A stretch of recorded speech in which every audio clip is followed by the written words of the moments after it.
ஒரு புத்தக கண்காட்சியிலே பேச்சாளர்கள் ஏன் வருகிறார்கள் என்றால் அதற்கான பதிலையும் ஒரு எழுத்தாளன் தான் கொடுத்திருக்கிறான். ரொம்ப நாள் முன்னாடி வாழ்ந்த ஒரு எழுத்தாளர், நம்ம தாத்தாவுக்கு தாத்தாவுக்கு தாத்தாவுக்கு தாத்தா, நம்ம வள்ளுவர் என்ன சொல்றாரு?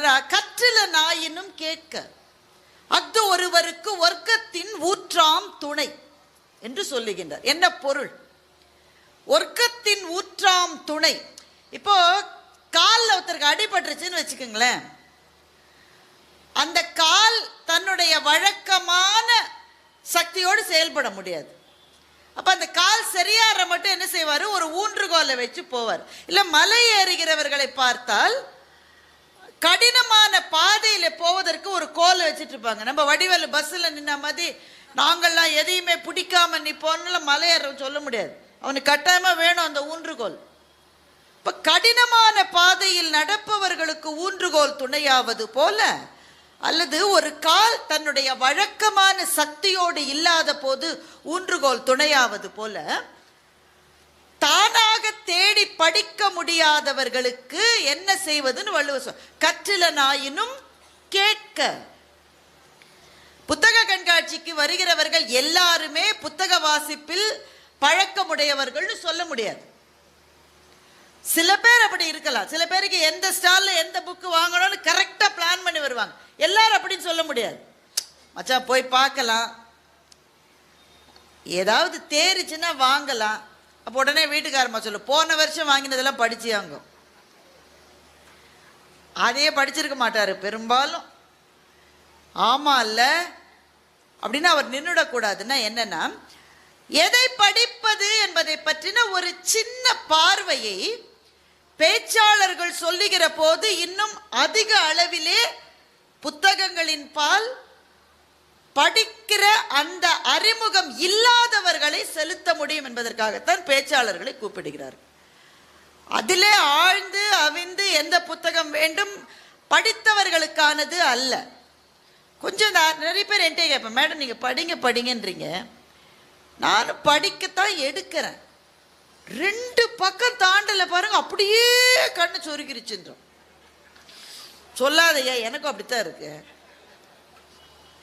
அப்படித்தான் இருக்கும். ஆனா அந்த ருசி வந்து விட்டால் தூக்கம் கண்ணை அழுத்தினால் கூட படித்து முடித்து விட்டு தான் தூங்க வேண்டும் என்கின்ற ஒரு உத்வேகத்தை கொடுப்பது நூல்கள் தான். அந்த நூல்களுக்கான ஒரு நுழைவாயிலாகத்தான் இந்த பேச்சரங்கங்களை தமிழ்நாடு எங்கும் நடக்கிற புத்தக கண்காட்சிகளில் அமைக்கின்றார்கள். ஆனால் நீங்க நல்ல உற்சாகமாக கேட்பது எனக்கு மிகுந்த மகிழ்ச்சியை தருகிறது. சண்டைகளும் சமாதானங்களும் என்ற தலைப்பை ஏன் தேர்ந்தெடுத்தேன் என்று எனக்கே தெரியவில்லை. ஆனா யோசித்து பார்த்தால் நம்முடைய வாழ்க்கையில் ஒவ்வொரு நாளும் கண் விழித்ததிலிருந்து இரவு நீங்க என்னென்னலாம் யூடியூப்ல பார்க்கணுமோ எல்லாத்தையும் பார்த்துட்டு சார்ஜில் போட்டுட்டு கண்ணை மூடுகிற வரையில் ஒரு வாழ்க்கையில் என்ன இருக்கிறது? வசதி படைத்தவர்களாக இருக்கலாம், வறியவர்களாக இருக்கலாம், யாரா வேணாலும் இருக்கலாம். எல்லார் வாழ்க்கையிலும் எது இருக்கும்? பாருங்க, மதுரையில் இன்னைக்கு தீபாவளி ஷாப்பிங்காக ஒரே டிராஃபிக் ஜாம். எல்லாரும் ஒரே விலையில் எடுக்க முடியுமா? ஒருத்தர் அதிக விலையில் எடுப்பாரு, ஒருத்தர் பார்க்கலாம் முடிஞ்சா எடுக்கலான்னு இருப்பாரு. இருவேறு துருவங்களான மனிதர்கள் எல்லா இடத்திலும் இருக்கிறார்கள். இவர்களுக்கு பொதுவாக என்ன இருக்குன்னா ஒண்ணுதான், சண்டையும் சமாதானம். இது இல்லாம ஒரு வாழ்க்கையை கூட சொல்ல முடியாது. இங்க இருக்கிறவங்க யாராவது ஒருத்தர் கை தூக்குவீங்களா? அதில் ஒரு தடவை கூட நான் வாழ்க்கையில சண்டை போட்டதில்லை. ஒருத்தர் கூட சொல்ல முடியாது. சண்டை போடணும்னு நினைப்பாது இருக்கும், சண்டை போடாட்ட கூட இவனெல்லாம் ஒரு நாள் இருக்கடா உனக்கு இருக்கு உனக்கு அப்படின்னு மனசுக்குள்ளேயாவது ஒரு சண்டை இருக்கும். மனித வாழ்வின் தவிர்க்கவே முடியாத அங்கமாக இருப்பது சண்டைகளும் சமாதானங்களும். அப்போ என்ன செய்வது? தினம் தினம் சந்திக்கிற ஒன்றை பற்றி உடைத்து பேசத்தானே வேண்டும்.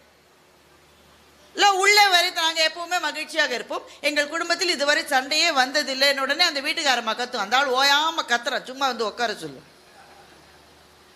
பெருமைக்கு எருமை மேய்க்கிறது எல்லா வீட்லையும் இருக்கும்.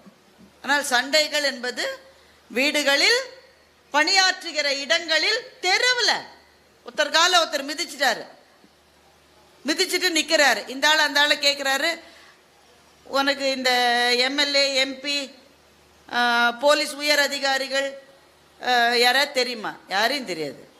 வசதியானவங்க யாராவது தெரியுமா? எவனையுமே தெரியாது. காலை எடுடா எரும மாடுனர். எல்லா இடத்திலும் வெளியில போற இடத்துல வெளியில நடக்கிற சண்டைகள் நம் உள் உணர்வை பாதிப்பது. அந்த நேரத்தில் ஒரு கோபம், ஒரு டென்ஷன். ஆனா வீட்டுக்குள்ளும் பணியாற்றுகிற இடங்களிலும் இருக்கிற சண்டைகள் நம்மை உருக்குலைத்து போடுகின்றன. இந்த தலைப்பை பப்பாசியை சேர்ந்த சகோதரர் முருகன் அவர் தான் ஓயாம் ஃபோன் பண்ணி ஒரு நிமிஷத்துக்கு ஒரு தலைப்பு சொல்லுங்க, தலைப்பு சொல்லுங்க, தலைப்பு சொல்லுங்க. அவர் கேட்டபோது கவிஞர் ரவி சுப்பிரமணியம் அவர்களுடைய ஒரு கவிதையை படித்து கொண்டிருந்தேன்.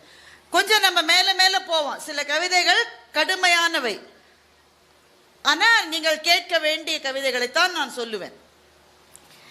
கொஞ்சம் கஷ்டமான கவிதையா இருந்தா கூட வந்து சேர்ந்துடலாம். நம்ம ரவி சுப்பிரமணியத்தினுடைய ஒரு கவிதை, மிக அபாரமான கவிஞர், தமிழகம் பாராட்ட வேண்டிய, கவனிக்க வேண்டிய முக்கியமான கவிஞர்களில் ரவி சுப்பிரமணியம் ஒருவர்.